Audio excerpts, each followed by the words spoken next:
What is happening there, citizens of the Reject Nation? Greg and John here today. We are going to watch the new Rockstars Easter egg breakdown for Black Panther Wakanda Forever. We've just finished a little more than a 3-hour live stream talking about Wakanda Forever. Now we got ourselves 40 minutes of Eric Voss to tell us everything we didn't talk about. Woo. Guys, leave a like, follow New Rockstars, and you can check out that live stream. Let's get into it.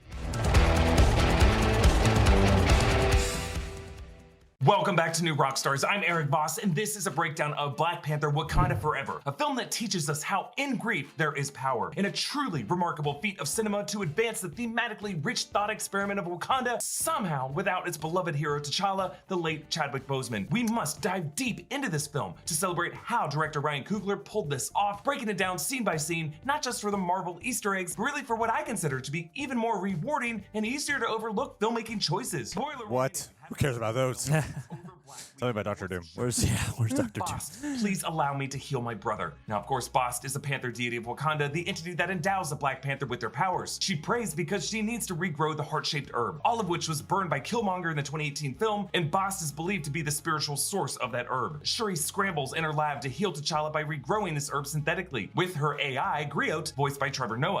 Oh!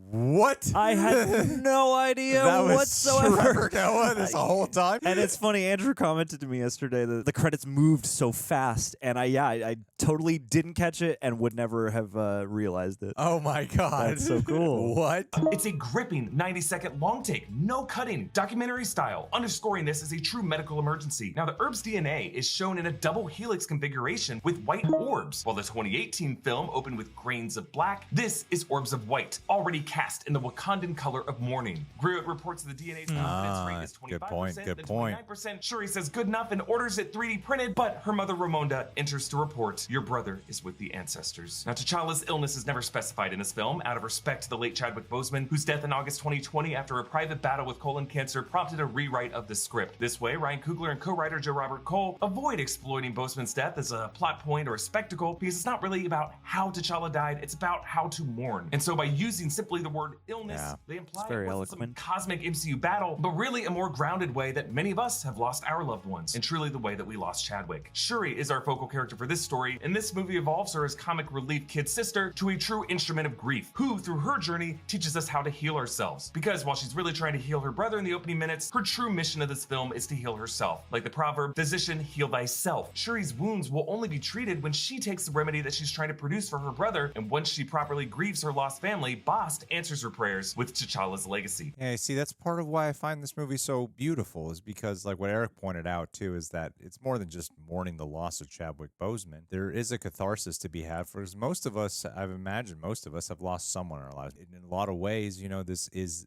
that catharsis. Like for me, it's been a few years since I've really lost someone that was impactful and instrumental in my development. However, I would say that there is something of a true connection that feels heard and listened to when I watch something like this, and I think that's why it hits me so strong. T'Challa is buried in a private family plot as water is poured in soil, hydrating this plot where Shuri will later plant future heart-shaped herbs. Shapwe the Shaman, successor to spiritual elder Zuri in the 2018 film, interrogates T'Challa as the son of T'Chaka and the descendant of Bashenga, the first Black Panther, and while it's all in Wakandan, the term Black Panther is in English, suggesting that, like Namor, this is a name given to the hero by the outsiders of this world. While T'Challa himself is buried here, his ceremonial casket is paraded through the streets of the Golden City of Wakanda, a festive celebration of life. Shuri, Ramonda, and all the Wakandans wear the color white, as they did while they were mourning T'Chaka in the 2018 film. We pass a naval guard playing a water drum, which is a cameo by Jabari Exum, a drumming and movement coach from the 2018 film, and a friend of Chadwick Boseman's, whom Lupita Nyong'o said would drum while they did their fight training for this movie. Oh, that's so cool. Part of their rhythm. One way that they try to keep Chadwick's spirit fighting alongside them in this movie. A tribute billboard that's beautiful. Translates to the Panther King forever lives in us and rests with the ancestors. Overhead, Wakanda jets crisscross in a flyover, leaving exhaust trails that are crossed like the Wakandan chest salute. The Royal Cemetery gate is flanked by statues of Bashenga on one side and a female on the other, both of whom have panther statues at their feet. The female could be Bashenga's wife or his sister. Either way, both T'Challa's sister and his wife play key roles in furthering his legacy. As they salute his good symbolism, catch. Music is is Ludwig Göransson's Ancestral Plane theme, to me the most powerful melody from his Oscar-winning score. It's the music T'Challa heard when he entered the Ancestral Plane to join his ancestors in the 2018 film, and it's the music he and we hear now. And then, under reverent silence, the Marvel Studios fanfare replaces typical imagery of Avengers with moments and script quotes from Chadwick Boseman as T'Challa. First, the script quote from Civil War when he told Natasha about the green field with Bast and Sekhmet after his father died. Then our very first shot of Chadwick in the MCU when he looked over his shoulder when he was in Vienna in Civil War. Then T'Challa in a suit with his mask off.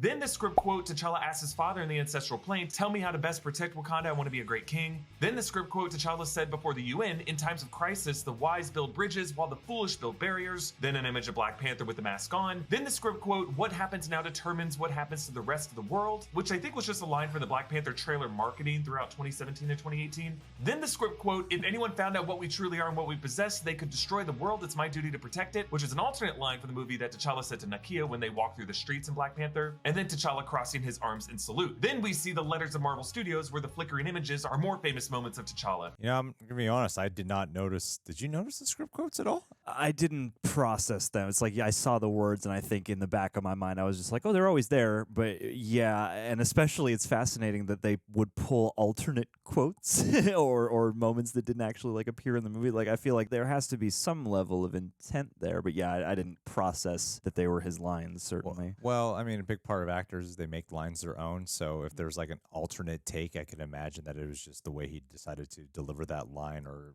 choose some of his own grammar in the moment, because sometimes you might change it just a tiny bit in the spur of being in the moment. I think it was kind of cool that they chose the original lines that he would have to work off of to birth his character. It highlights, his interaction with the process too, T'Challa walking into Shuri's lab in the 2018 film, T'Challa celebrating at Warrior Falls after he defeated M'Baku, T'Challa hugging his father T'Chaka in the Ancestral Plane in the 2018 film, the moment T'Challa drops out of the Royal Talon Fighter to help Nakia in the 2018 film, then on the inside of the V, T'Challa swinging from the Rhino horn in the Battle of the 2018 film, then on the R, T'Challa and Shuri stepping out of the portal in Endgame to give Cap some backup, and then on the M, T'Challa shouting the words, Wakanda forever in Infinity War right before the charge. And it ends as it has throughout many Phase 4 titles, clearing all of these images with T'Challa punching the ground to release a shockwave. And behind all of this is a purple hue, the color of the heart-shaped herb. Fitting, beautiful, and poignant tribute. We transition 1 year later. Queen Ramonda, played by Angela Bassett, in a powerful, truly Oscar-worthy performance, addresses the UN, who tries to shame her for not sharing Wakandan vibranium with the outside world. Richard Schiff, Toby Ziegler from The West Wing, is credited as the U.S. Secretary of State, an office which, during the Civil War era, was held by Thaddeus Ross in the MCU. R.I.P. to Thunderbolt Ross William Hurt, as well as leader of the Merchant Tribe, Dorothy Steele, who plays a small role in this movie, but also died during production. The French Secretary of State reminds us that vibranium cannot be detected by known metal detectors, as we saw in the 2018 film when T'Challa, Nakia, and Okoye entered that Korean nightclub. Ramonda defends the Wakandans' actions as safeguards against the hostility of other nations, saying she knows they whispered the king is dead, the Black Panther is gone, and now is the time to strike, calling out their treacherous betrayals of their goodwill the last time Wakanda appeared before the UN. And we actually see these actions at a Wakandan outreach center in Onsongo, Mali, one of the many outreach centers T'Challa and Shuri opened around the world, including one in Oakland that we saw at the end of the 2018 film. Whatever happened to that Oakland Outreach Center? I don't know. I mean, I feel like they could use it down the line, and I feel like if Ryan Coogler comes back, it would be interesting to see, because Oakland is, I think he grew up there and is a big part of his, stories. So I feel like it was very intentional to place one there. So, I mean, there's stuff you could do with that in the future. It still carries on with Nakia helping out people in Haiti. They did end the movie with the last one with that. Yeah. So I thought they would carry through with that in some way here. Maybe Shuri will go and protect Oakland while M'Baku watches Wakanda. French commandos attack these scientists, but Okoye leads the Dora Milaje to the rescue. And we find out that one of these scientists is actually one of the Dora Milaje undercover, Aneka, played by Michaela Cole. She uses vibranium daggers against Okoye's insistence. I want to see more of her. The fact that the I Dora may Milaje destroy already had you. to have someone here suggests that they must have anticipated this attack, and or other outreach centers have already been raided. And we learn, in a twist, this attack had already happened hours before the UN speech. So the Dora Milaje escort these commandos to the UN to shame the French. Je vous en prie. Shame the French. Shame. Response to this incursion. be an olive branch. Yeah, Okoye is French, and other non-English languages in this movie is translated into subtitles the color white. Wakandan is always translated into yellow, and the language of Talokan is translated into blue. And of course, it's hard to hear the word incursion in the MCU and not think of Reed Richards warning us about incursions heading to Secret Wars and Multiverse Madness. We should note that in the 2015 John Hickman New Avengers run that kicks off that Illuminati freakout over incursions, that seems to be Marvel Studios' roadmap for how we're leading to that. The initial incursion point appears where? Over the skies over Wakanda. Then onto an ocean expedition where a team That's what Angela Bassett was talking about. A kind vibranium detector to investigate an underwater drill that got busted on a deposit of vibranium. They're led by Dr. Graham, actress Lake Bell, who voices Natasha Romanoff on What If. The Talocan warriors dart past them in the shadows, and we hear louder and louder their siren song. The divers Salazar and Jackson get transfixed by a phantom jellyfish before the Talocanians kill them. I gotta imagine this was at least a nod from Kugler to Jordan Peele for the jellyfish-inspired UFO jean jacket and Nope, which hypnotically led people to their doom. But we gotta note, in this movie, not that kind of doom. I mean, it's hard for me to imagine that considering they both came out this year. Yeah, and I mean, the jellyfish makes a lot of sense to be down there, and they do make other allusions to jellyfish in this movie specifically, so it felt more motivated internally than... If that's a Jordan Peele tribute, I would have never spotted it, and I would absolutely have needed someone to suggest that to me. The Talocanians break the surface of the water and sing, hypnotizing crew members to walk off the deck into the water. This is based on sirens of Greek mythology, humanoid creatures who would lure sailors to their shores with their songs, but then cause those sailors to crash on the rocks of the islands. Attuma, Namor, and other Talocanians board the ship and attack. In the comics, Attuma is a rival to Namor, but here he's kind of his second in command. Wow, that sounds like a massive change. Yep. Learning a lot today about how much Namor and company have changed, and especially, I mean, like it's really cool the way they orchestrate his beef with Okoye. But at the same time, I'm like, we did get that Namor movie. Maybe that'll be the conflict. Be a little bit like what happened internally with what was going wrong in Black Panther, the first one. You know, when there were alliances forming against within the kingdom itself. Yeah, exactly. And then, you know, like he has to convince Namora at the end, so maybe Attuma comes in and he's like, I don't buy that. Yeah, he's weak. Yeah, I'm going to take over now.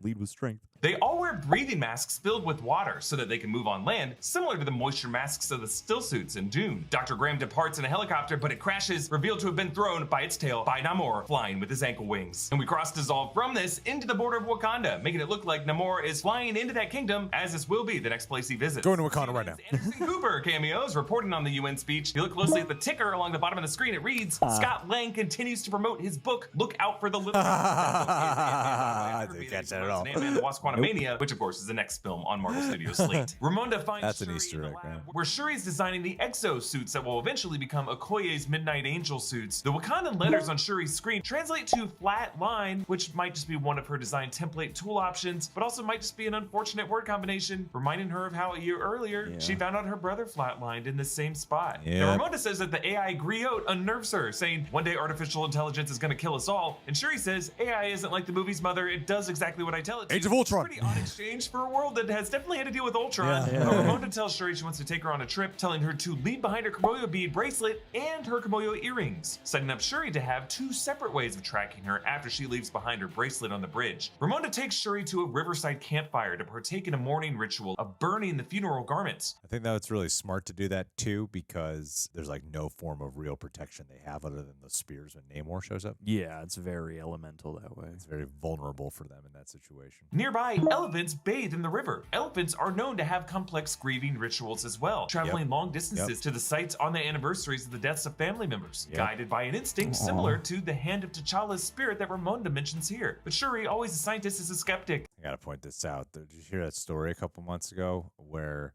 I think it was an elephant's parent or elephant's child was, murdered. Oh. And then the elephant found the one who did it, killed them. And then when the funeral took place later, that same elephant came back and stampeded through that funeral. What? Yeah. That's insane. Elephants are known to have a very strong memory, and yes, they are extremely emotional. It's the John Wick of elephants. Elephant. I want that revenge movie. Elephant is not messing around, man. She says the hand was a construct of Ramonda's mind. Shuri says, if I sit here and think about my brother for too long, it won't be these clothes I burn, it will be the world and everyone in it. Now later, when Shuri enters the ancestral plane, she wears these funeral garments as the room around her catches fire. So in this moment, when she talks about burning the world, she is invoking Killmonger and his rage. Ramonda nearly tells Shuri a secret about T'Challa. They are interrupted by Namor. Now in the comics, Namor was a Submariner, ruler of Atlantis, Marvel's first mutant when he was introduced in Timely Comics 1939. But here, the character has been reconceived by Ryan Coogler to be played by Tenoch Huerta from the realm of Talokan, but still having the pointy ears and the ankle wings. Namor says, This place is amazing. The air is pristine. Damn, is this scene online? My mother told stories about a place like this. A protected land with people that never have to leave, that never have to change who they were. What reason do you have to reveal your secret to the world? I am not a woman who enjoys repeating herself. Who are you? I have many names. My people call me Kukulkan. But my enemies call me Namor. Kukulkan is the feathered serpent deity worshipped by the ancient Mayans. Should be Talokan is dashed based there. on Talokan, an Aztec afterlife that takes in those who die from drowning or anything associated with rain or water. The native language I didn't know that. spoken That's at cool. Talocan, according to Tenoch Huerta, is based on ancient Mayan languages. Shuri observes that Namor is neat. covered in vibranium, meaning that she can just kind of eyeball his metallic chest pieces and pearls and tell that they are all vibranium despite their different color and texture from the vibranium she works with. She's such an expert, she just knows vibranium when she sees it. Namor leaves Ramonda with the American vibranium detector and a vibranium conch shell to call him. And I just love this detail. Oh, it's because it vibranium. embraces what I was told as a Florida kid, that when you put a shell up to your ear, you can hear the ocean. Nope. You're really hearing Namor. The Council of Elders gathers, including M'Baku of the Mountain Tribe, the Elders of the River Tribe, Mighty Carrot Tribe, and Border Baku's Tribe. carrot. Yes. As M'Baku enters this room, he eats a What's up, veggie, Doc? a callback to his line in the 2018 film. One more word, and I will feed you to my children. I'm kidding, we are vegetarians. The Dora Milaje stand on columns for the different parts of the kingdom. On the columns are written Golden City, King's Guard, River Tribe, Mining Tribe. Behind each guard are the tableau symbols in red clay, just like the floor of this throne room. They originally designed this throne room to be made of the same clay so that all the different rulers of the different tribes would all stand on the same terrain. One of these symbols is a large tree with expansive branches and equally expansive roots. In the past, I've compared tree. this to the Yggdrasil world's tree of Asgardian mythology, but in this case, I like the symbolism of as above, so below. As above, we have the kingdom of Wakanda. As below, we have the kingdom of Talokan. Now, behind each Dora Milaje guard, Nicely new text has done. been added to the full transcription That's is rest nice. in power, King that. T'Challa, our hero. 'Twas an honor, Wakanda forever. Wow, Ramonda's really? throne, and Oh, on the that's seat of it, the beautiful. Wakandan People gonna translates get to that wisdom tattooed. and loyalty. Actor Isaac Debenkele plays the River Tribe elder, as he did in the 2018 film, and surmises that Namor must have swum, he says, 100 kilometers to bypass the river border. Makes us wonder a bit about the Wakandan geography, because it is certainly more than 100 kilometers to the nearest ocean or sea based on the map of Wakanda from Civil War, but it would be within 100 kilometers of Lake Victoria, which would be a nearby lake that Namor could swim to up the Nile for the Mediterranean Sea. I have broken down this geography in other videos, but I think the map does check out there. I don't even think Kevin Feige knows exactly where it's located. I think the vague. It's like Springfield. The vagueness is your asset. Somewhere in Africa. Yeah, you know, where is it connectable by a river or another body of water? You know, that's fine then. Yeah, I don't think we're ever gonna know exactly where it's located. Yeah. It's not a real place, people.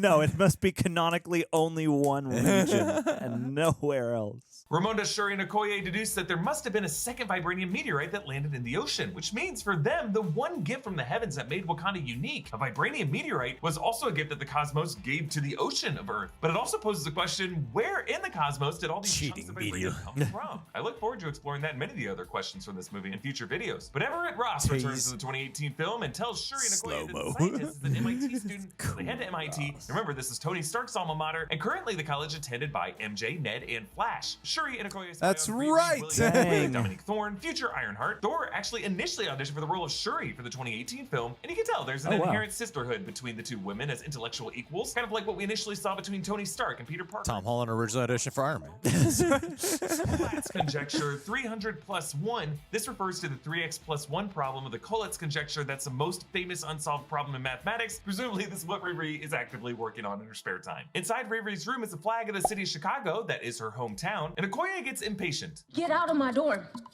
Get out. Hey, I'm warning you, do not take another step toward me. See how they teach the children to treat their guests.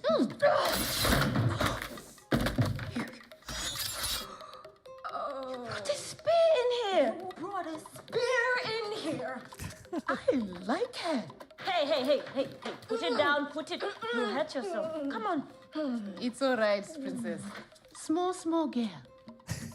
I am going to give you 2 options. You can come to Wakanda, conscious or unconscious. Yeah, remember in the 2018 film, Okoye used an itchy wig to go undercover in the outside world and in Korea? Now she just covers her head tattoos with makeup, but it presents its own complication. They go to Riri's warehouse, where she said she had to build a quantum computer to crack her own encryption? Quantum, you say? I mean, the future of technology in the MCU is certainly quantum. Riri actually could have been the friend who helped Cassie Lang build that quantum tech that leads to that'd be all of them neat. getting sucked into Young quantum Avengers! realm. Yes. Quantum. Shuri It's not notices just an Riri Iron Heart blueprints, ad. asking if it's, quote, Stark tech. So it's not just that Shuri is building her own exosuit inspired by Iron Man, she is actually using Stark tech schematics, meaning she might be building this with Tony's blessing through one of those MIT grants, like the one that he announced in Civil War. You mean Tony's speech at Riri? MIT would have been like 8 years before this, but I assume the grant program is still functioning. I think it's smart to lean into that instead of trying to ignore the fact of how Iron Man it is. Yeah. And they do in the movie. There's so many things that are like so reminiscent of Iron Man. Yeah, for sure. And I think it brings it down to earth. It's like, okay, yeah, there's something I can refer to from Tony Stark's work. And I feel like that is a way to have Tony still touch and be able to tech people up, but in a way that doesn't feel as much like you're skipping past something Sure. like it can with Spider-Man. Riri says there's an entire YouTube channel dedicated to sightings of me, Like which is Spider-Man. another Peter Parker parallel, with Civil War and Homecoming showing YouTube videos of Peter's heroics throughout Queens. This might also be an account you could imagine Kamala Khan having something to do with, either posting content there or definitely replying to it. Okoye takes off in a muscle car, Shuri on a motorcycle, and Riri suits up in her Mark I armor. When it powers up, notice it makes the same sound effect as Tony Stark's repulsors. Oh, cool. Use that Marvel sound Honestly, effects this is my library. favorite suit of all the suits that Riri wears in this Yes, film. yes, It always feels 1000%. run to me. But here, there's no full coverage of the body. It's really just like bars and straps and rigging and zip ties. And she has So this cool. chest reactor in the shape of a heart. The whole escape is just very reminiscent of Tony Stark's initial escape from the cave in his unfinished Mark I suit in the first Iron Man film. Riri makes this rapid climb into the night sky, but she runs out of oxygen and falls, reminding us a lot of Tony's first real flight over Los Angeles when he froze over and fell and just caught himself at the last second. Riri catches herself here and glides along the river. Shuri and Okoye flee the FBI. Shuri uses her spear to anchor her turn. A government drone closes in on them, but crazy. Riri shoots it down and joins the other two in a victorious glide over the wreckage until... I don't think she killed any of those cops, though. I feel like that's so bad what she did, though. It's debatable for certain, and I mean that drone collateral damage just blew up 3 cruisers at least. So I mean, yeah. I feel like it's not so egregious that you can't chalk it up to like, there's always collateral damage. But also, I mean, yeah, she did murder a few people. But I Or just- manslaughter. Like literally, when I saw it, I'm like, damn, you might have just killed those cops right there. So it's bold. boom, you looking for this? A water grenade completely wrecks them. And Great Natuma shot. And Great Namora shot. and friends join them on the bridge, jump up And from the back of a friends. freaking whale. The actors actually said this duel between Okoye and Natuma took the longest of any fight sequence in the film to shoot, as they kept having to go back and reshoot 4 parts of it. I months. love how Atuma's strike slides Okoye back on her feet. She has a vibranium spear, and she is not used to ever having to repel other vibranium with it. So defeated, Shuri requests that Talocan take her and Riri to meet Namor directly. I can imagine it's like for me. You gotta imagine like also the time you got a specific time of day you have to shoot. It has to be when the sky is not freaking bright, A prominent bridge. and then you also have to get everyone in the makeup. Yeah, and for then, hours. and then just the reshooting upon reshooting. It's just crazy to know like it's less than 10-minute sequence, and then people just walk out going, "Movie's fun." But it is heartening. I do appreciate that since the discourse has begun, a lot of, at least several people we've heard from have pointed to that as being their favorite action That sequence. was the best fight of the movie. So yeah. I'm glad that work paid off. Yeah. those 4 months. The next morning, Everett Ross arrives at this crime scene where he meets Valentina Allegra de Fontaine, Julia Louis-Dreyfus, the shadowy government figure from The Falcon and the Winter Soldier and Black Widow, who is now established as of this film as the current CIA director in the MCU and Ross's ex-wife. This is a huge deal for the political hierarchy of the MCU. This is what I was referring to in my tweet when I said that the hierarchy of power of the MCU was changing, and I said, Ollie, you're gonna get mad at me when you find out what it was. But yeah, I think it's extremely I was wondering. Val has been the CIA director, because John Walker didn't really seem to know who she was. And the CIA director is a president-nominated and Senate-approved, very public figure. While the average person might not know who the CIA director is, someone like John Walker would know. But either way, this means that Val's recruitment of Walker and recruitment of Yelena Belova to kill Hawkeye, all of these things had the full weight of the US government behind it. And now, since Val is going to be leading the Thunderbolts is going to be a much more public squad of killers. I think this is definitely going to tie into Secret Invasion and Captain America New World Order and yeah, Thunderbolts. And Val just shot to the top of my list as Skrull-spicious, and Everett Ross right behind her. Oh, Everett Ross is a Skrull? Don't Skrull Ross. No. I would be bummed. I mean, you know, I'll happily embrace that Skrull, but he's got such a personality. I think that would undercut so much of it. And I like the idea, too, of Val being a Skrull and then but Everett Ross being like, I just keep thinking about their marriage. Yeah. The fact that they were married. I'm like, what drew these two people together? Because one guy seems so nice. Like he comes across like a little bit tough, especially in Civil War. Yeah. But he's such a nice guy, you know? Yeah, absolutely. And Val's like such a bitch.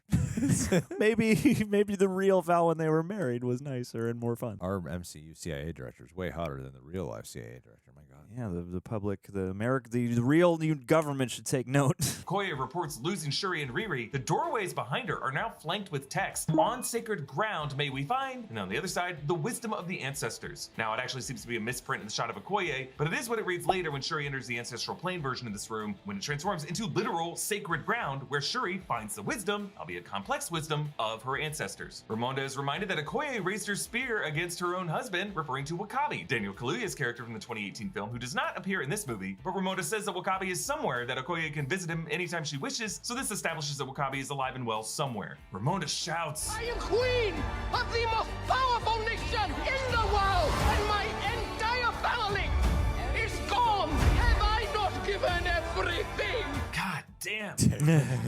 Interesting editing there. Others in the MCU, with great power comes great loss. Ramonda also snaps at Okoye for standing at Killmonger's side when she and Shuri had to flee to the mountains. Something I was surprised to hear she still held a grudge over, but it's all coming out and it hurts. Okoye resigns her spear. See, I get why Ramonda would be upset by all this. I feel like she reached like breaking point because she's had to display such strength of leadership, and I think that scene is so powerful because that was her boiling point. I can't lose my daughter now. I told you shouldn't bring her. You insisted. Now she's gone. It was your job. After all the bullshit you've been through, I didn't even give you crap about what happened with her. Yeah, I've already cut you the slack you're asking for. Killmonger, yeah. Totally. She doesn't have time to be emotional. So it all came out there. That was gut-wrenching. It's kind of crazy to see that scene because it's gut-wrenching for Okoye and it's gut-wrenching for Ramonda, and they have two very different sides here, and you just feel so much pain for both of them. Because when Okoye is fired, you're like, no, what the hell? Come on, and Ramonda. then Ramonda starts talking, you're like, oh my God. Just do what you gotta do. Ramonda finds Nakia in an orphanage in Haiti, and we catch a quick glimpse of a boy who later gets revealed in the post-credit scene to Saint, played by young actor Divine Love Konadu's son, and the post-credit scene is revealed as T'Challa, and Nakia's son, T'Challa, son of T'Challa. That's the familiar greeting between the boy and his grandmother. Shuri and he was Riri at the premiere? Spoilers. We later learn it's 140 meters below. Kind of a middle ground man cave for Namor to be alone and to paint because, yeah, you can't paint underwater. But I also love that Namor keeps painting because that's such a traditional way of keeping the stories, documenting it through history, as opposed to any of the many modern day technological advances you can use. And as Books are crazy problematic as underwater. Talocan is, he's like, no, I'm going to keep this tradition going with paintings on the wall to tell the story. Yeah, it's beautiful. Shuri is told to put on a traditional Talokan dress. Riri says it's some supervillain shit, like Princess Leia, referring to the slave Leia bikini in Return of the Jedi, Belle from Beauty and the Beast, and she says that white chick from Indiana Jones, referring to when Marion had to put on the white dress in Raiders of the Lost Ark. But Belle from Beauty and the Beast, there wasn't anything that messed up about that. I mean, I guess it's kind of weird that a bunch of like clocks and candles and dishware is like, yeah, put on that sexy dress for that beast. This whole movie's kind of Stockholm Syndrome. Nakia I know, it's great. In the Yucatan in Mexico. Never watched that movie. It's the same again. As white subtitles, but But the moment she switches to ancient Mayan, the language of Talokan, the subtitles switch to the color blue. Namor brings Shuri into his painting room where he explains his backstory with his mother in 1571 in Zama, which was the original name of Tulum, which is one of the best preserved Mayan cities on the coastal Yucatan. Spanish conquistadores gave them smallpox. Now 1571, this would be about 50 years after the Eternals witnessed the Spanish conquering of the Aztec capital and then parted ways. You could argue, had they finished the job, we might not have gotten Namor. Namor says they prayed. Fascinating. The Eternals are Now, relevant. Chak is the Mayan rain deity, but in Aztec mythology, that god is named Tlaloc, who rules over Talokan. Namor says Chak led them to a plant underwater, sprouting from a vibranium rock. Their heart-shaped herb, but an herb that grows underwater. Namor's mother ingests this plant along with the rest of the tribe, and they wake up with blue skin, gasping for air, having to dive into the water so they can breathe, where their skin turns back a normal color. So other than Fascinated Namor, by the this Talokan detail. turn blue only when they are out of water. We see the birth of Namor as he's born in underwater. He is the first son of Talokan, with wings on his feet and ears that he says were pointed to the sky. And he calls himself a mutant. He says that he has the ability to age slowly and breathe both through air and through water. In the MCU, we're still gathering what the rules of mutant kind are, but it seems like every mutant must have some kind of genetic precondition that leads to their physical states turning out different from everyone else. But it also presents the question, do all mutants age slowly? Because according to the latter Fox X-Men films, that definitely seemed to be the case. Well, what does the word mutant mean? Let's get the actual definition. Yes, it could be like a double meaning here, resulting from showing the effect of mutation. Fascinating. An organism that is different from others of its type because of permanent changes in its genes. Yeah. See, he could have just been saying that on a very literal level. Sure. As opposed to, I was a mutant. You know what mutants are? You know, mutants are the you're going to be seeing a lot more of these moving Yeah. forward. I think you just got one recently. It could have been just the right choice of words to establish him as, yes, he is a mutant, but maybe in that sentence he was just referring to himself as just the literal definition of what a mutant is. Of our genes were mutated Yeah. by this herb, and then I was born with these mutations passed on genetically without having to take the herb, so thus I am a mutant. Yeah. Yeah. Yeah, but it's also simultaneously saying he's a mutant, like a mutant, like the X-Men kind of mutant, you know? To fulfill his mother's dying wish, young Namor returns to the land where he finds a slave plantation and a priest says, "Thou art a demon, son of Satan." Not yet, Padre, but Mephisto's coming soon. The Talocan burn the plantation, and Namor reveals the origin of his given name that they called him El Niño Sin Namor, the boy without love. I love little baby Namor because it's just it looks like a Party City costume. Little shorts, little belt.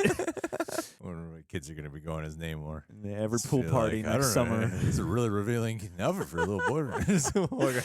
Cover up, son. The boy without love, which he embraced as Boy without Namor, modesty. because he has no love for the surface world. So Namor wasn't just Tenoch Huerta pronouncing it differently, they actually worked in a bit of Spanish wordplay to cast Namor as proudly without love for humans. Namor gives Shuri a deep sea diving suit to show her Talokan, and at first I wondered, wait, where did the Talocan get these? Until I realized, oh, right, yeah, Salazar and Jackson. Shuri's Second time it hit me. The diver was just murdered in. Nice, have fun, hope it doesn't smell bad. So Namor takes Shuri down through this tunnel in the water, which seems to be a kind of current, but I don't know, maybe it's a type of waypoint to a hidden earthly realm, kind of like that watery portal that leads to Talo and Shang-Chi. Now, I know China and Mexico are different countries with completely different cultures and histories, but I'm just saying, get out of here. Racist. Both of them hidden mythological realms on Earth, there might be a connection there. The amazing And they're music both of Talo? Yeah. Since Con La Brisa guides us into Talokan, which is revealed from Mayan script translating to English, the way other location titles translate from Wakandan to English. The Talocan played the Mesoamerican ball game, Pizz.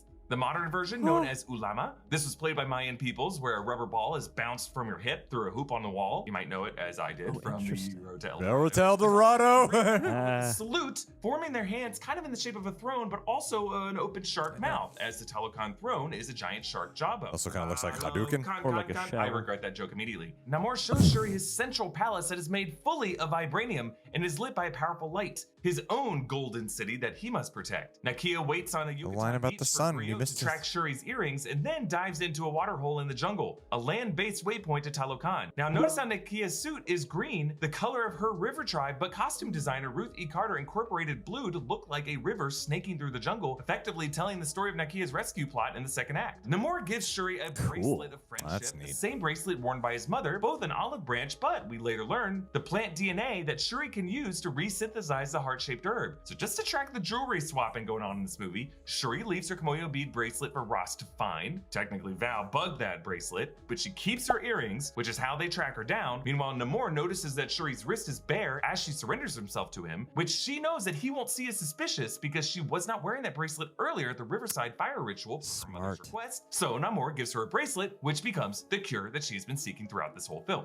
I love it when costumes and accessories have a practical and symbolic function in a film. Shuri tells Namor that T'Challa suffered in good silence. catch. When he finally asked for help, she couldn't. Now this is a nod to Chadwick Boseman in real life, who was diagnosed with colon cancer in 2016, and he told pretty much no one. He suffered in silence while shooting Black Panther and Infinity War and Endgame. Ryan Coogler recently told Ta-Nehisi Coates in a podcast that he noticed Boseman would struggle during the Warrior Falls scenes in the 2018 film, and at the time Coogler didn't really know why. Some days when I would find him doing things that were kind of inexplicable, like we would do these things in the water, you know, the waterfall stuff. So it would take him like a long time to warm back up. Like you have to be in like in a warming tent for like a long time. And I'd be like, man, that's odd. You know what I'm saying? Things like that, or you know, some days I would find him just like incredibly sad.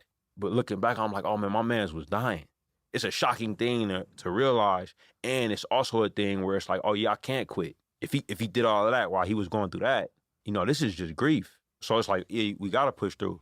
That is so freaking powerful. Like it's heartbreaking, but also inspiring in many ways. It's such perseverance and discipline, mind over body. Yeah. And some of the wildest ways, you know, like he didn't want to be looked at it. I don't know what it was specifically. I don't even want to try to guess what it was that Chadwick Boseman was probably going through, you know. Clearly he was incredibly private about it to know that, and like even the people around him just weren't made aware of it, and he didn't want to put that out there and still fought through it. It's just so insane to me. It's so insane. Yeah, and the fact that you can't tell by looking at it too, like the amount of internal, like it makes you wonder on top of all the other preparation, physical and as an actor, like what mental wherewithal and spiritual wherewithal had to have been drawn from to sell those scenes and to commit to doing that instead of like, you know, you have a tremendous illness, you have every excuse in a lot of ways to, you know, not necessarily go that far to committing to this gift to everybody, you know. To me, I'm like, yeah, that's like a real life leader and a real life warrior. And so this is another reason why I think it was important to do a movie that really honors Chadwick Boseman. Namor tells Shuri, my ancestors would often say only the most broken people can be great leaders. He's trying to appeal to her grief as a kind of compliment of wisdom, but Namor reveals the whole point of all this, that he plans to attack the surface world preemptively, and he wants Shuri to get Wakanda to join them in that war. And while he seems crazy, the scene we cut to confirms that to be essentially the case. The Secretary of State tells Val and Ross that the president plans to invade Wakanda. Namor meets Ramonda on a beach and warns her that he will kill her if any further intrusions happen to Talokan. Meanwhile, Nakia arrives and hits Shuri and Riri's Talocan guard with a fatal blast. Shuri reunites with her mother. Namor returns to find that dying guard, and Namor goads him to strike back. So Namor descends to his shark bone throne, where it looks like the teeth are actually made of vibranium. He wears a feathered serpent headpiece of Kukulkan. I like the symbolic contrast in the directional coronation of the two kingdoms. Wakanda's ruler rises up from the ancestral plane to sit the throne. Talokan's ruler descends down from the sun to sit that throne. Talokan angrily rallies his people to war. Nice. Nakia reunites with Okoye in Wakanda. Okoye says that Nakia left right after Thanos' attack. When you left without saying a word, it hurt. I regret not being there with all of you. It was not easy. He was king and Black Panther to everyone. But to me,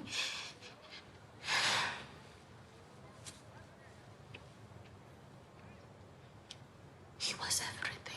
This means that Nakia was pregnant with T'Challa's son at the time of Thanos' snap in the Battle of Wakanda. And notice how here Nakia catches herself. She almost says T'Challa was also the father to her son, but she just says that he was everything, which he was. Behind Nakia, water just slowly starts to flood into Yeah, the it's street. We great. don't even notice it at first. Okoye just begins to say we are under attack, but then the water bombs explode throughout the streets. Now, Namor flooding Wakanda was a plot point in 2012 Avengers vs. X-Men comic storyline. That's when the Phoenix Force possesses Namor and uses him to flood Wakanda when the nation harbors Avengers. Namor and T'Challa have a bitter hatred for each other ever since that in the comics. Okoye grabs a kid as the water gushes and hands him off. Ayo and the other Dora Milaje save some rescue workers who get enchanted by the Talocan siren songs. Shuri and Aneka pilot an aircraft to save a trolley. We actually saw one of these on the streets in the 2018 film. It's just pretty satisfying to see all levels of Wakandans immediately springing to help each other. Namor joins Atuma and Namora on the shoreline, and Nice to M'Baku get actual jumps him from civilians behind, being helped. breaks his staff on his arm, and Namor punches him right in the chest, breaking his chest armor. Ryan That Coogler part of it was said like, is he that gonna die here? I know. if he's around enough water, is as strong as Hulk. I actually recently broke down the power hierarchy in the MCU, and since Namor is technically the avatar of a god, that kind of checks out with the MCU's internal logic. Namor zigzags through the air defenses. He does his mid-air turn with his foot passing the camera, showing his ankle wings flapping overtime. Namor flies up to the throne room to face off with Ramonda and Riri inside. He stabs his spear into the glass and cracks it, then throws water grenades and floods the room. Ramonda is able to save Riri, but she drowns, and Shuri is inconsolable. So Shuri has to go through another royal burial, this time for her mother. Now, ironically, by Damn, not bold burning move. her funeral garments before, she left them to be used again. Just imagine how horrible it is. You just wore clothes for your brother's funeral, and before they even have a chance to gather dust, you got to put them back on for your mother. I do want to put this. I put this out on the live stream, but I do think that I wish we had a scene of Riri afterwards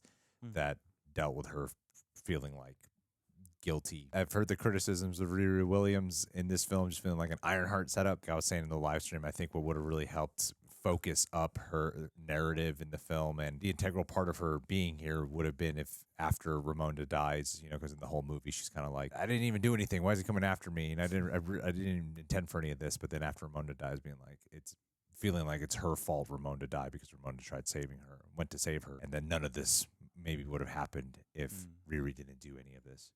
And then Shuri could have like motivated her to be like, well, then you just got to put everything you do to do something good and help me fight back. Yeah, if I'm in this, think of how I must be feeling. If I'm gonna fight, you can join me. Yeah. And together we can at least make something better. It would have made Ironheart's appearance too in the finale feel even cooler and more powerful, and like make her part of the journey of grief and guilt and all that too. And then she has that line about her dad in the end. And it's like they could resonate over that together. Yeah, totally. Yet the answer to Shuri's woes is literally tattooed on her hand. The double helix configuration with orbs. Her attempt at the recipe for the heart-shaped herb. And now on that same wrist is the final ingredient she needs, Namor's mother's bracelet that is made from that plant. Meanwhile, Val confronts her ex-husband Ross on his contact with Wakanda. Anderson Cooper cameos again, but this time the news sticker reads, Ritson signed trade pact with New Asgard to create something, but this is a nod to the new US President Ritson, who's going to be played by Dermot Mulroney in Secret Invasion. So again, no way.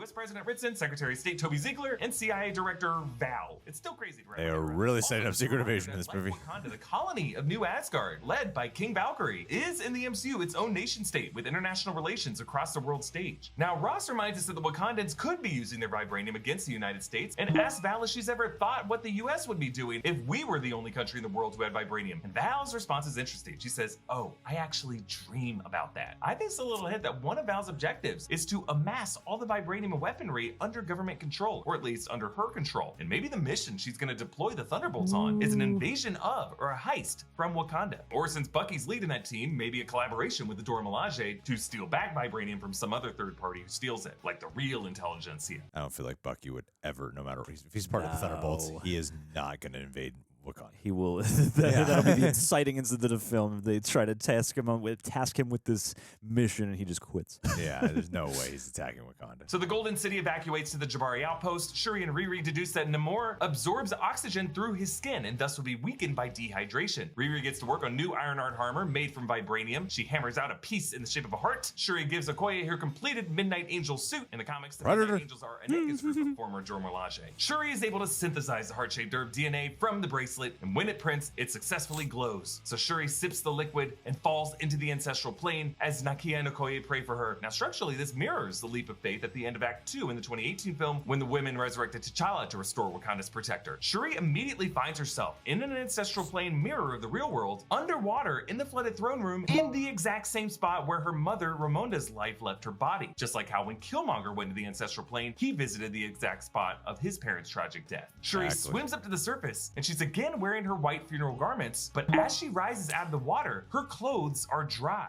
Must have shot that backwards. I wonder if Letitia Wright and Ryan Coogler might have shot this in reverse. Yeah. We see there is someone sitting on the throne behind her. Suddenly, we all feel a mix of dread because none of us want to see a CGI recreation of Chadwick Boseman. It can't be him. It can't be. So instead, the ghost who greets us is Killmonger Michael B Jordan, making a surprise cameo, which comes as both a relief but also an intriguing haunting of its own. The scene that follows is my favorite scene in the film, cutting deep to the core conflict of this film while also recontextualizing everything we saw in the 2018 film. Remember, the ancestral plane is not an objective afterlife. It's really a personalized vision where the visitor is able to confront their ancestors. There's some cosmic forces at play that decide who you actually need to talk to. One could say this is a request coming from one's own soul, but for T'Challa, it was to rage against his father for killing N'Jobu and abandoning N'Jaka. For Killmonger, it was his chance to revisit the Oakland apartment where his father died. But who does Shuri see? She sees her cousin, Killmonger, who taunts her, saying, "You chose me." And he challenges her for not even believing the ancestral plane was real, but just took the herb for the same reason he did, to avenge fallen ancestors. Now remember, as much as this is Killmonger talking to her, we could totally look at this as Shuri having a conversation with herself and all the second guessing she's been doing about Killmonger over the past several years. So why did Shuri see Killmonger? She already chose him earlier in the film when she said at that riverside campfire that she wanted to burn the world down. That was Killmonger's goal. And notice how in this scene, the throne room ignites the same way Killmonger set the heart-shaped herb garden ablaze and left Shuri with that medical crisis. Here, Killmonger defends himself. He says, "I had the courage to do what was necessary to change Wakanda. How many people like your scientists did Wakanda protect before I took the throne? Cowards, those are the Panthers who came before me and before T'Challa." Shuri tells Killmonger that he was a coward for taking the last herb and burning the rest out of fear of being replaced, that he left Wakanda with no protector, and that T'Challa and Ramonda's blood is on his hands. But Killmonger responds, "Don't you dare take that away from your mother. She sacrificed her life to protect a girl from the lost tribe. Your father, he was a hypocrite. He would have killed that girl. Shit, he killed his own brother. T'Challa, he was too noble. He let a man who killed your father live. And here you stand. Are you gonna be noble like your brother or take care of business like me?" Killmonger calls Riri a member of the lost tribe, which is how he saw himself and all other black people outside of Wakanda, the lives that he fought for. Killmonger also invokes Zemo, who killed T'Chaka, and T'Challa forgave Zemo at the end of Civil War. I like to think that Zemo at this moment stiffened in his cell on the raft, feeling a shiver down his spine, but then just resumed dancing. It's so interesting to see Killmonger eternally sitting on the throne. Now again, Shuri has subconsciously summoned him here, but this visual presents a hypothetical that Killmonger could be in a kind of hell of his own making, where he's sitting on the throne that he always wanted, but ruling over a vacant dead kingdom, while all other Panther ancestors join together in a communion as panthers in a tree. Killmonger, tragically, will always be part of a lost tribe of one.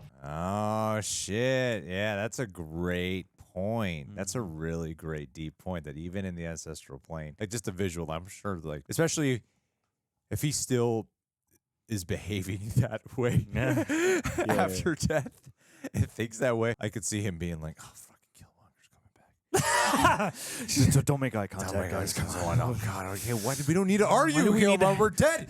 There's plenty of ancestral plane for you to take up. Don't come over here with your bad energy, all right? You're trying to be wise and eternal over here. You got no more grudges. He's always going to be alone out there. Lost tribe. No, I mean, that's the powerful part of the Shuri's whole dilemma is she could either go the path of her brother or go the path of Killmonger. You know, obviously we know which path she ends up taking. I think that's one of the beautiful conflicts and a way of honoring what's come before again. So, yeah, that was funny though.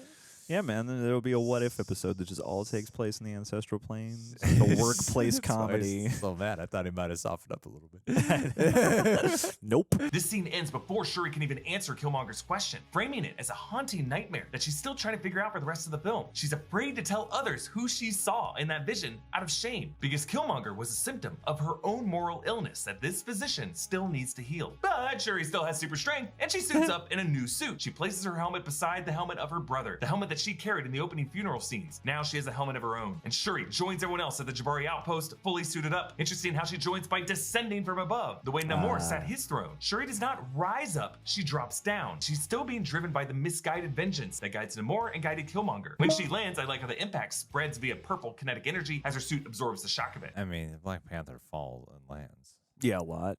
And Down, T'Challa does lands. several times. Yeah. I mean, it's nice for her first appearance that way, but also, I mean, you know, there's a lot of jumping off and landing. Cool. A lot of other characters do that too. I'm sure it was really. Did I feel I agree with you on the everything in Talokan when Namor was doing it, but this moment, If she had landed on a throne, then maybe. But she's just coming to talk with everybody, you know. you know, how was she gonna rise up, burst through the ground, Yeah. create a hole in the ground, and then fly up into it? No, that's Can we carve out a chasm with a trapdoor so I can get to this? Her helmet has a dot pattern that matches the war paint that she's worn from past battles. Also on her gauntlets are open panther maws. Shuri leads the Wakandans out to the ocean and lures the Talokan into battle. She chants, Ivan Bay! That was T'Challa's war cry from the Battle of Wakanda in Infinity War. Since Namor's punch broke his old chest plate, M'Baku suits up with new armor, bearing the face of Hanuman. That's the ape deity that the Jabari worship. The Talokan attack from the backs of blue whales and orcas. Their shields, I'm pretty sure, are the shells of sea turtles. Awesome! Namor breaks the pulsing device that the Wakandans use to try to subdue them. Actually, Jessica Clemens interviewed Alex Libanali and Mabel Cadena asking about their underwater work for this film, and Alex confirmed that Mabel holds the record. She's the champ. Are you? At holding the breath. How long? Please. 6 minutes and a half. No. Yeah. No. Wow. You gotta say that loud. 6 minutes, you can hold your breath underwater. 6 minutes and a half. You're a fish. Riri joins You're a fish. display of her head in darkness, surrounded by glowing indicators, much like Iron Man's heads-up display. One of her controls reads max power. I like how she also installed some foot thrusters, similar to Tony's Mark 50 armor in Infinity War. Riri shoots at Namor from behind, but he's able to dodge the blast without looking. Crazy good reflexes. They're able to snare Namor on the Royal Talon Fighter. Shuri uses hand-mounted sonic cannons to repel the Talokan, like the ones that she used on Killmonger in the 2018 film. She claws down the side of the boat, kicking one Talokan, throwing another, barrel rolling, and then sliding down. Since both her claws and the hull of this boat are made of vibranium, they release blue sparks from the friction. And from here, she leaps into the Royal Talon Fighter, where she tries to fly Namor to a nearby desert to finish him off. But before they get there, he's able to use his spear to stab through the fighter and wreck the engine, causing it to crash, leading to this brutal showdown. The claws come out. Shuri and Namor slug it out. She dodges his hook and goes low, slicing off some of his ankle wings. He impales her on his spear. So and since it's pure vibranium, it goes through her suit's vibranium weave. I don't know why. It just when it pulls off that feathered wing, it just you can feel it, right? Like, Oh yeah. Like, I don't know what it's like to have one of those, but for some reason, it's just you're just like, oh, it seems really. I feel like it's painful. I think it's the placement because The ankle.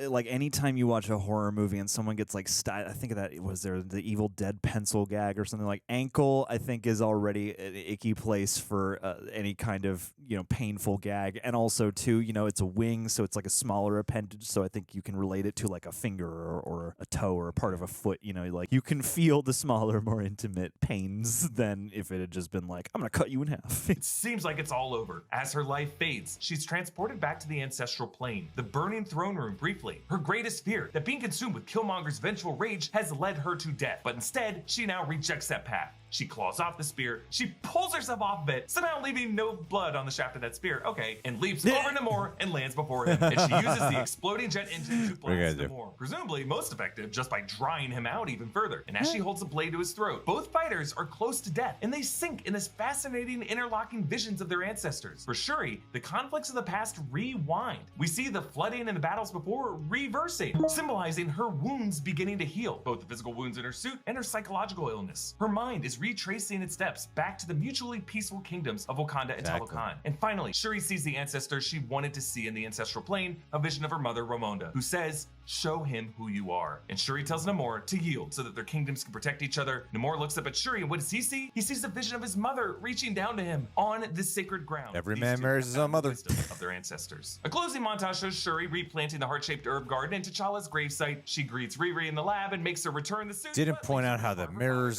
Zemo on the bridge earlier. Not having this super vibranium suit's probably a good idea, because this way Riri's going to be set up to build a new DIY armor set in Iron Heart on Disney Plus in 2023. We return to Warrior Falls, but instead of Shuri coming out of the Royal Talon Fighter, it's M'Baku. He says that Black Panther Shuri sends her regards, but M'Baku wishes to challenge for the throne. This sets up M'Baku to be the new ruler of Wakanda, while Shuri continues to be Black Panther, at least an intermediary one. We catch up back with And Namor he fights and with a Namora giant in his carrot. cave. It seems as though things are still a bit unresolved, and we realize Namor has been painting all this time a depiction of himself and a panther locked in battle. Okoye rescues Ross from captivity, making him a fugitive from the American government, and leaving Okoye in her Midnight Angel suit, finally with some headgear that she's comfortable in. The final scene brings Shuri to a beach in Haiti, where she finally allows herself to burn her funeral garments. She closes her eyes and meditates, and she flashes back to the images of T'Challa from the 2018 film, when he walked down the hallway to her lab and gave his sister their handshake, when she placed his necklace suit on him after he resurrected, the first time he walked into the throne room as king. As she finally breathes to let go of her brother, she and we are lulled by Rihanna's Lift Me Up, the lyrics of which become Shuri's prayer to her brother. Lift me up,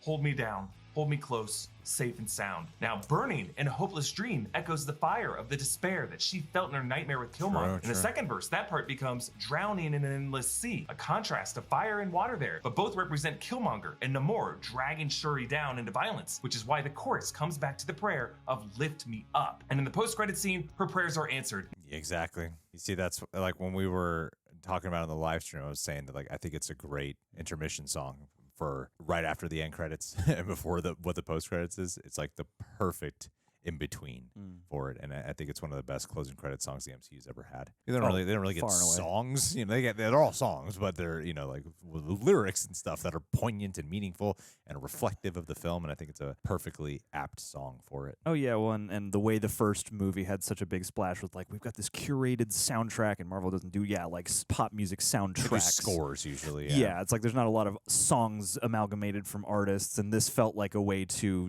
continue that tradition, but also focus it in on one specific piece. And in the post-credit scene, her prayers are answered. Nakia introduces Shuri to her nephew, Toussaint. Shuri says the name Toussaint carries a history, referring to Toussaint l'Ouverture. Sorry if I mispronounced that, my French sucks. But this guy was awesome, called the Black Napoleon, the father of Haiti, who in 1791 led a successful slave revolt against the French and won Haitian independence. I think what I love most about this line is that it signals Shuri has, through her Wakandan outreach centers that she built with T'Challa, has begun to learn more of Black history from outside Wakanda, and has begun to reconnect with that lost tribe that Killmonger fought for. I mean, I don't know, Shuri's pretty smart, maybe she already knew this stuff, but it did seem like in the 2018 film, all she really seemed to know about the outside world was like Disneyland and Back to the Future 2. Toussaint reveals that his real name is T'Challa, son of King T'Challa. He would be no more than 6 or 7 years old, so we would need a bit of a time jump before we see any real superhero action from this kid, even if he were to join a group like the Young Avengers, but a new T'Challa lives. He has his whole life ahead of him, and he knows where he comes from and who his baba was. The Black Panther is not a burden Shuri must carry alone anymore. Her brother is gone, but Wakanda is forever. Follow me on TikTok, Wakanda Instagram, forever! Forever! Rockstars. Subscribe to New Rockstars for more analysis of everything you love. Thanks for watching. Bye. Epic breakdown, man. That Very was beautiful. very well done. Beautifully done. My God. Well, just That's when I been thought about I couldn't. 4.5 of Black Panther today for us. Yep. Longer than the movie itself. I was like, just when I thought I couldn't appreciate the movie more, here comes Voss. That was beautiful. Thank you for putting that together. A new Rockstars team. You guys did an excellent, excellent job. Guys, subscribe, leave a like. Thanks for the Daniel Gallagher. Daniel, happy belated birthday. It was your birthday just a couple of days ago, dude. So I hope it was a good one. We are honoring our patrons right now who have been the most loyal to us over the years. And you've been a patron of ours for 51 months. That is a very obnoxiously long time to not have illegally shipped us things from the pharmacy that you work at. Yeah. What is your deal, man? Xannies, Danny. There's so much medicine I cough could syrup. use. But 51 months is a very long time. So I know in Scotland you guys don't celebrate Thanksgiving because you're not American, meaning you're not cool. But regardless, I wanted to say thank you for being just as awesome as you are and as gracious as you have been this entire time. And it's an absolute joy to have you in our lives. So wish you a Merry Christmas. I hope you have a wonderful 2023.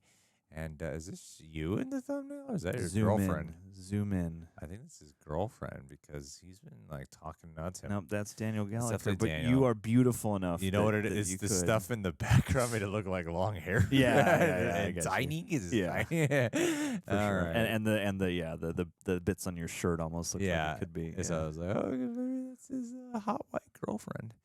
Hey, but you're just a hot white person. I'm just you. a hot white man instead. Yeah, you're the real Everett Ross of the Real Rejects Nation. Daniel Gallagher.